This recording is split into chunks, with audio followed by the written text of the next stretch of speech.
Hello नमस्ते म कृष्ण ढकाल स्वागत छ तपाईले मेरो च्यानल केडी नेटवर्कमा।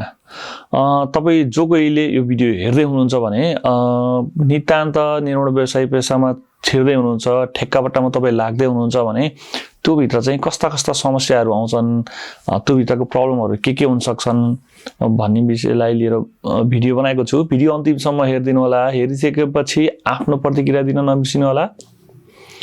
जो कोही पनि कुनै पनि बिजनेसमा हात हाल्नु भन्दा पहिला त्यो भित्र भएका राम्रा नराम्रा पक्षहरूलाई चाहिँ एकदमै नजिकबाट निहाल्नु पर्ने जरुरी हुन्छ। मैले आज चाहिँ भन्न खोजेको चाहिँ के छु भने नितान्त कन्स्ट्रक्सन ठेक्कापट्टामा चाहिँ कति धेरै चुनौतीहरू हुन्छन्, ठेक्कापट्टामा कति धेरै चुनौतीहरू हुन्छन्, के समस्याहरू आउँछन् हैन, कस्ता कस्ता समस्याहरू आउँछन् भन्ने कुरालाई यहाँलाई जानकारी गराउँदैछु। किनभने त्यसको तपाई पहिले प्रिपेयर हुनुभयो भने त्यो समस्यालाई तपाईले फेस गर्न सक्नुहुनेछ हैन।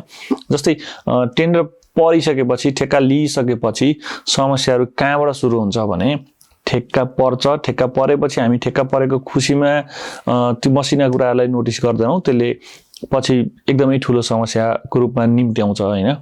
एउटा तपाईको साइड भनेको बेला उपलब्ध हुँदैन। साइड उपलब्ध नहुनु भनेको पनि यो भित्रको समस्या हो। एकदमै समस्या। कति व्यवसायहरू यस्ता छन् टेन्डर सम्झौता गरेर 6 महिनासम्म वर्ष दिनसम्म साइड नपाएका ठूलै व्यवसायहरू पनि छन्। कता कता न्यूजमा पनि सुन्नुहुन्छ। तपाईले गर्दा साइड नपाउने समस्या हुन्छ। अर्को कुरा के चाहिँ भने टेन्डर ठेक्का परिसकेपछि सरकारी अफिसका कर्मचारीले यति धेरै नमस्ते र चाकडी गर्नुपर्छ। चाहिने मात्र म त ठीक छ, नमस्ते सम्मान गर्नु सबैले राम्रो, तर चाकडी नै बढी गर्नुपर्ने हुन्छ भनेको एकदमै हैरानै बनाउँछन्। साइड दे भनेको छ भरे जाम्ला, भोलि जाम्ला, पर्सि जाम्ला हैन, हाकिम साहब आसी जाम्ला, सब इन्जिनियरले दिन्छ, यो के विभिन्न बहाना बनाउँछन्। त्यसले गर्दा यसको पनि समस्या कसरी जाने भन्ने कुरा चाहिँ यसको पनि सोच्नुपर्ने हुन्छ। समस्याको समाधान पनि हुन्छन् हैन। त्यस्तै तपाईको साइड काम सुरु गरिसकेपछि तपाईले फुल साइड नदिने के, जस्तै साइड त दिन्छन्, साइड दिइसकेपछि फुल साइड नदिने, मतलब अहिले यो सुरु गर्दै गर्नुस् अनि पछि बाँकी कुरा हामी देखाउँदै गर्छौं भन्ने समस्या हुन्छ। त्यसपछि तपाईको काम गर्दै जाँदा कस्ता कुराहरू भनिदैन भने जस्तै ल्याब टेस्टहरुको कुराहरुदेखि लिएर हैन, सोइल टेस्टहरु गरेको हुँदैन अनि ल्याब चाहिँ गर्नुपर्ने हुन्छ। तर ल्याब गरेर पहिले केही नै भन्दैन, काम गर्नुस् भन्ने हुन्छ। फिल्डमा क्वान्टिटी भन्दा बाहिरको काम गर्नुपर्ने स्थिति बढी पनि हुन सक्छ, किनभने क्वान्टिटीमा एउटा लेखिएको छ तर सिमिलर टाइपको काम स्थानीय उपभोक्ताको कन्डिसनलाई मध्यनजरमा राखेर यो पनि गर्दिनु भन्ने हुन्छ हैन। जे पनि हामी कन्ट्राक्टरलाई गर भनेर हुन्छ, त्यहाँ साइडमा भएको प्रब्लम जति कन्ट्राक्टरले दोष लिनुपर्ने हुन्छ।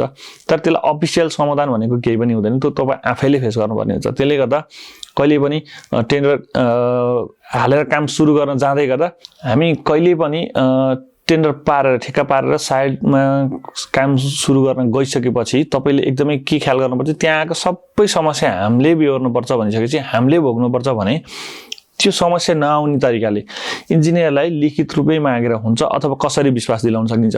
हुन त विश्वास नगरी ठेक्कापट्टा चल्दैन, तर विश्वास गर्दै गर्दा सरकारी अड्डाका कर्मचारीबाट अलिकति तपाईको हामी अलिकति तल परेर काम गर्नुपर्ने अवस्था हुन्छ। किनभने बराबर रेस्पेक्ट भन्ने चाहिँ हुँदैन जस्तो लाग्छ है मलाई चाहिँ। मेरो अनुभवले के भन्छ, तपाईको त्यहाँ बिट गर्यो, काम गर्यो, साइडमा गएपछि यो पनि गर्दै, त्यो पनि गर्दै, यो पनि गर्दै भनिरहेको हुन्छन्। गर्नुपर्छ किनभने लगानी भइसकेको हुन्छ।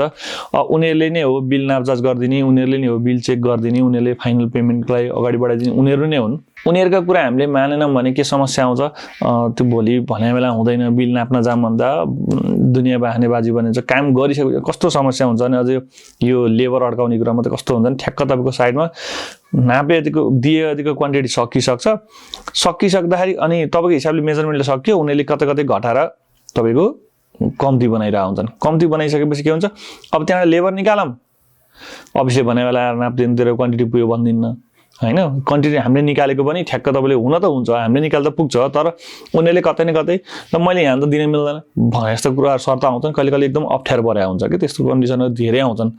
अनि अर्को कुरो चाहिँ ठेक्का नर्मली चाहिँ 95% कटिसकेपछि ठेक्का फाइनल हुन्छ हैन। भनेको तपाईले टोटल गरेको क्वान्टिटीको 95% तपाईले काम गरिसकेपछि तपाईको बिल उठ्यो भने चाहिँ ठेक्का फाइनल हुन्छ।